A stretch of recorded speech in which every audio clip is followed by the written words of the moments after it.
അതായത് നമ്മളൊരു ചൈൽഡ്ഹുഡ് നമ്മളെങ്ങനെയാണ് വളർന്നു വന്നത്, അല്ലെങ്കിൽ ആ ഒരു സാഹചര്യം ഇപ്പോഴത്തെ കുട്ടികളുടെ സാഹചര്യം, നമ്മളെ സാഹചര്യം പറയണത് എങ്ങനെയായിരുന്നു, നമ്മൾ ചെറുപ്പത്തിൽ നമ്മളിപ്പോൾ എങ്ങനെയായിരുന്നു, നമ്മൾ പാടത്തും പോയി കളിച്ച് കളിക്കാൻ പോയി, ക്രിക്കറ്റ് കളിക്കാൻ പോകും, ഫുട്ബോൾ കളിക്കാൻ പോണ്, അല്ലെങ്കിൽ ഇപ്പം മരം കയറാൻ പോകണം, അങ്ങനെ അങ്ങനെ എന്താ പറയുക, നമ്മൾ ആ ഒരു കുട്ടിക്കാലം എൻഗേജ്ഡ് ആയിരുന്നു ഭയങ്കര ഭയങ്കരമായിട്ട്. എൻഗേജിങ് ആയിരുന്നു. കുറേ പല ആക്ടിവിറ്റീസ് ഫുൾ ഔട്ട്ഡോർ. നമ്മൾ മിക്ക സമയത്ത് നമ്മൾ വീട്ടിൽ നിന്ന് പുറത്താവും, വീട്ടിന്റെ ഉള്ളിലേ ഉണ്ടാവൂല. ഉണ്ടാവില്ല.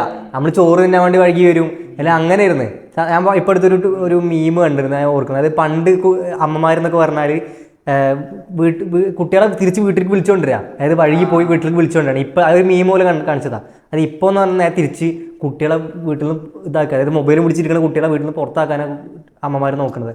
ആ ഒരു ജനറേഷൻ്റെ വ്യത്യാസം. ഫിസിക്കൽ ആക്ടിവിറ്റീസിൽ ഏർപ്പെടുന്നുള്ള രീതി ഒന്നും വേണ്ട, കളിച്ചില്ല, ഒന്ന് പുറത്തിറങ്ങി നടക്കുക.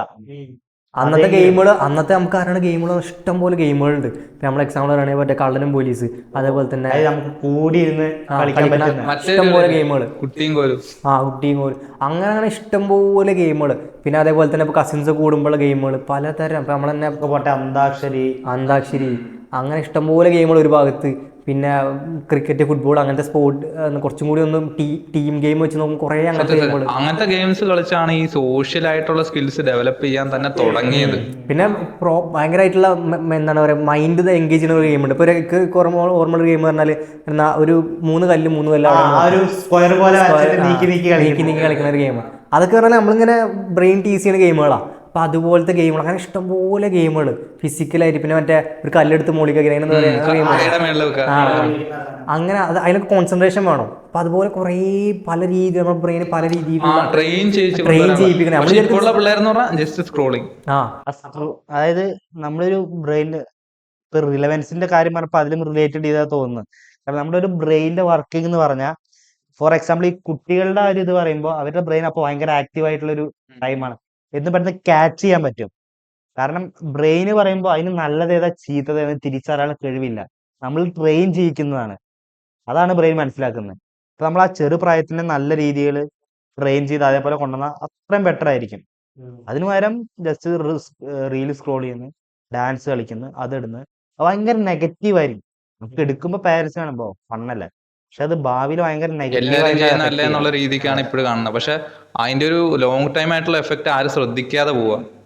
ഇപ്പോഴത്തെ ഇപ്പോഴത്തെ ഒരു യൂത്ത് എന്ന് പറഞ്ഞാൽ നേരെ തിരിച്ചാ. ഇപ്പോഴത്തെ ഒരു ഇൻഡോർ ജനറേഷൻ നമ്മൾ പറയുന്ന ടോപ്പിക് മെയിനായിട്ട് പറയുന്നത് അതാണല്ലോ. അപ്പോൾ ഇപ്പോഴത്തെ യൂത്ത് പറഞ്ഞാൽ ഭയങ്കരമായിട്ട് എന്താ പറയുക, മൊബൈലിനോട് ഗ്ലൂഡ് നമ്മൾ പറയും. ഗ്ലൂഡാണ് അഡിക്ഷൻ എന്ന് പറഞ്ഞു കഴിഞ്ഞാൽ അതൊന്നുകൂടി കടന്നിട്ട് നമ്മൾ പറയേണ്ടത്. അതിനൊരു ഗ്ലൂഡ് എന്ന് പറയും. അതായത് അതിനോട് ഒട്ടിപ്പിടിച്ചിട്ട് എപ്പോഴും ഫോൺ മടക്കും. നേരത്തെ പറഞ്ഞ ഫോൺ ക്രേവിംഗ് ആയിട്ട് ദേഷ്യം കയറി അത്രക്കും എന്താ പറയുക, മൊത്തത്തിൽ അവർക്ക് മെന്റലിയും എല്ലാ രീതിയിലും അവർക്കത് വേണം. നമ്മൾ മറ്റേ കള്ളു കുടിക്കാത്ത ആൾക്കാർ വിത്ഡ്രോവൽ സിംറ്റം കാണിക്കണ പോലെ തന്നെ ഇവർക്കും വിത്ഡ്രോവൽ സിംറ്റംസ് ഉണ്ടാവും ഇവർക്കും. ഇത് മറ്റേ നിങ്ങൾ തീവണ്ടി സിനിമ കണ്ടിട്ടില്ലേ, അതിൽ പറയണുണ്ട് മറ്റേ ഏത് മുക്കിലും മൂലക്ക് കിട്ടുന്ന ഒരു സിഗരറ്റിന്റെ അഡിക്ഷൻ മാറ്റാൻ ഭയങ്കര പാടാ. പക്ഷെ അതൊക്കെ എന്ന് പറഞ്ഞു കഴിഞ്ഞാൽ പൈസ കൊടുത്ത് ഒരു പെട്ടിക്കട എന്നല്ലോ വാങ്ങണ സാധനങ്ങൾ. പക്ഷെ ഇതെന്ന് പറഞ്ഞു കഴിഞ്ഞാൽ നമ്മുടെ ഒരു വീടിന്റെ മൂലയ്ക്ക് സാധനം ഇരിപ്പുണ്ട്, അച്ഛൻ്റെ കയ്യില് അല്ല അമ്മയുടെ കയ്യില് അല്ല ചേട്ടൻ്റെ കയ്യില് ചേച്ചിയുടെ കയ്യില്. ഇത് തരുന്ന അഡിക്ഷൻ മാറ്റണമെങ്കിൽ നമ്മൾ വീട്ടിൽ നിന്ന് മാറ്റണം. പക്ഷെ അതാ ഏറ്റവും ടാസ്ക് ആയിട്ടുള്ള കാര്യം. ഈ ഒരു അഡിക്ഷൻ മാറ്റാണ് ഏറ്റവും പാട്. കോട്ട് കേട്ട് ഓർക്കുന്നുണ്ട്, അതായത് if something is free then you are the product എന്ന് കേട്ടിട്ടുണ്ട്. സത്യം. അതേപോലെ തന്നെ ഒരു കാര്യം ഫ്രീ ആണെങ്കിൽ അപ്പോൾ യു ആർ ദ പ്രൊഡക്റ്റ്. ആ ഇൻസ്റ്റാഗ്രാമത്തെ റീൽ പറഞ്ഞ ഫ്രീ ഡോപ്പമിൻ ആണ്. കാരണം അതിലൊരു ഇൻവെസ്റ്റ്മെന്റ് ഒന്നുമില്ല, ജസ്റ്റ് ലിമിറ്റ് അൺലിമിറ്റഡ് ആണ്. 24 hours സ്ക്രോൾ ചെയ്ത റീല് വരും, നെറ്റ് തീർന്നാ നിൽക്കും.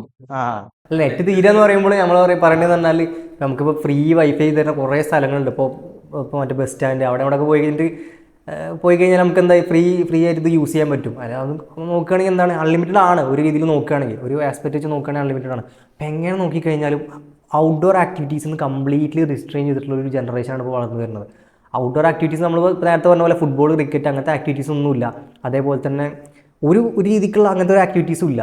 മൊത്തം ഇപ്പോൾ ഫുട്ബോൾ ആണെങ്കിൽ അവർ എന്ത് ഫുട്ബോൾ കളിക്കണത്, പെസ് അങ്ങനത്തെ ഗെയിമുകളാണ് കളിക്കുന്നത്. എല്ലാം റീപ്ലേസ് ചെയ്തിട്ട് ഗെയിമുകൾ, ക്രിക്കറ്റ് ആണെങ്കിലും അങ്ങനത്തെ റിയൽ ക്രിക്കറ്റ് അങ്ങനത്തെ ഗെയിമുകൾ അവർ കളിക്കും. നമ്മുടെ കൂടെ പഠിക്കുന്നവരാണെങ്കിലും പെസ്സിലൊരു കാർഡ് കിട്ടിക്കഴിഞ്ഞാൽ അതെന്തോ വലിയ സംഭവം പറഞ്ഞ് നിൽക്കുന്ന ആൾക്കാരുണ്ട്. പക്ഷെ അതിലും ഫുട്ബോൾ ഇൻട്രസ്റ്റ് ഉണ്ടായിട്ട് ഫുട്ബോൾ റിയൽ ടൈം കളിക്കുന്നവരും ഉണ്ട്. ബട്ട് സ്റ്റിൽ ഭൂരിഭാഗം പേരും ഈ ഫുട്ബോള് ഫോണിൽ കളിക്കുന്നവരാ. പക്ഷെ അവർക്ക് ഫിസിക്കൽ ആക്ടിവിറ്റി ഒന്നും തന്നെ കാണത്തില്ല. എന്തിനു പറയുന്നത്? ഇപ്പൊ ഇന്നത്തെ ഒരു ഇൻസിഡന്റ് ഉണ്ടായത് തന്നെ വേണേ പറയാം. നമ്മൾ കഷ്ടപ്പെട്ടിരുന്ന് അത് കാൽക്കുലേറ്റ് ഇത് കാൽക്കുലേറ്റ് റെക്കോർഡിൽ ഇങ്ങനെ ഓരോ സംഭവങ്ങൾ എഴുതിക്കൊണ്ടിരിക്കുക. ഇതിൽ നമ്മുടെ കൂട്ടത്തിലൊരു പയ്യൻ, എനിക്ക് മറുപടി 10 മിനിറ്റ് റെസ്റ്റ് വേണം, കുറച്ച് റീല് കാണട്ടെ, റെസ്റ്റ് അതാണ്. അതെങ്ങനെ കണ്ടിരിക്കും. റെക്കോർഡ് ചെയ്ത് കംപ്ലീറ്റ് എല്ലാം ചെയ്തു. നമ്മൾ ടീച്ചറെ വെയിറ്റ് ചെയ്തിരിക്കും. എടുത്തു പെസ് കളിക്കാൻ തുടങ്ങി.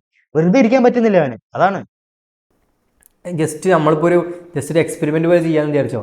ഒരാളോട് നമ്മൾ പറയാം, ജസ്റ്റ് ഒരു ആവറേജ്, ഇന്നത്തെ ഒരു ആവറേജ് ഒരു മനുഷ്യനോട് നമ്മൾ പറയാം, നിങ്ങൾ എന്ത് ചെയ്യുക, ഒരു അരമണിക്കൂർ മൊബൈലും ഒന്നുമില്ലാണ്ട് ഒരു റൂമിൻ്റെ ഉള്ളിൽ, അല്ലെങ്കിൽ അവിടെ ഇപ്പോൾ എവിടെയാണ് ഇരിക്കണത് അവിടെ ഇരിക്കുക, ഒരു അരമണിക്കൂർ നിങ്ങൾ അങ്ങനെ അവിടെ ഇരിക്കുക പറയുമ്പോൾ അവർ അത് സ്റ്റെക്കായി നിൽക്കണം. അതേപോലെ ഒരു മതിലിനോട് നോക്കി, മതിലിനെ മാത്രം നോക്കിയിട്ട് ഒരു പോയിന്റിൽ ഫോക്കസ് ചെയ്തിട്ട് അരമണിക്കൂർ നിൽക്കാൻ പറഞ്ഞാൽ എത്ര ആൾക്കാർക്ക് നിൽക്കാൻ പറ്റും? അത് നമ്മൾ അറ്റൻഷൻ സ്പാൻ എന്ന് പറയാം. എത്ര ആൾക്കാർ നിൽക്കാൻ പറ്റില്ല. നമ്മൾ എക്സാമ്പിൾ പറയുകയാണെങ്കിൽ എക്സാം ഹാളിൽ 3 മണിക്കൂറിൻ്റെ എക്സാമിൽ നമ്മൾ അരമണിക്കൂർ എഴുതി കഴിഞ്ഞിട്ട് നമ്മളിങ്ങനെ ആകെ ഒരുമാതിരിയായിട്ട് നമുക്കിങ്ങനെ തോന്നും. പോകാൻ പറ്റുമോ? ഉറങ്ങാൻ പോലും സമ്മതിക്കാത്ത ടീച്ചർമാർ.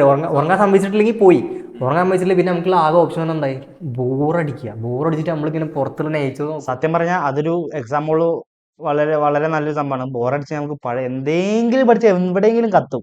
ഞാൻ സാധാരണ എക്സാമ്പിളിൽ അങ്ങനെ ഒരു അവസ്ഥ വരുമ്പോൾ ചെയ്യലെന്ന് പറഞ്ഞു കഴിഞ്ഞാൽ ഓരോ കാര്യങ്ങൾ ഇങ്ങനെ അങ്ങനെ ആലോചിച്ചുകൊണ്ടിരിക്കും. ഓരോ സിനാരിയോസ് നമ്മളിങ്ങനെ ബ്രെയിനിൽ ക്രിയേറ്റ് ചെയ്യും. അതൊക്കെ നമ്മൾ ക്രിയേറ്റിവിറ്റി ഇമ്പ്രൂവ് ചെയ്യുന്ന സംഭവങ്ങളാണ്. എല്ലാവരും ഓരോ കാര്യത്തിൽ ഇങ്ങനെ ആലോചിച്ചിരിക്കുകയാണ്. അങ്ങനത്തെ ഒരു സിറ്റുവേഷൻ ഒരു ഡോക്യുമെന്ററി കേട്ടതാ. അതായത് ഒരാളിങ്ങനെ ഒരു ബോറടിച്ചിരിക്കുമ്പോൾ ആ ബോർഡം തലയ്ക്കകത്ത് ഇങ്ങനെ ശരിക്ക് കിക്കാവുമ്പോഴായിരിക്കും പുള്ളിയുടെ അകത്തൊരു പാഷൻ പുറത്തേക്ക് വരിക. അതായത് ഒരാളുടെ അകത്ത് ഇങ്ങനെ റൈറ്റിംഗ് സ്കിൽസ് ഉണ്ടെന്ന് അറിയുന്നപ്പോഴാണ് പുള്ളി അത്രയും ബോറടിച്ചിട്ട് പുള്ളിക്ക് ഒന്നും ചെയ്യാതിരിക്കുമ്പോൾ പുള്ളിയുടെ അകത്തുനിന്ന് വരുന്ന സാധനമാണ് പാഷൻ. അങ്ങനെ ഇരുന്നൊരു പാഷൻ ഉണ്ടാക്കി എടുക്കുകയാണ് ചെയ്യേണ്ടത്. പക്ഷെ ഇപ്പോൾ ഉള്ള ആൾക്കാരൊന്നും ചുമ്മാ ഇരിക്കണില്ല. അവരെന്നെയാണ് റീൽസ് നോക്കുമ്പോൾ ആവശ്യമില്ലാത്ത കണ്ടന്റ് കയറും പോവും. ബ്രെയിൻ റോട്ട് ആവുകയാണ്.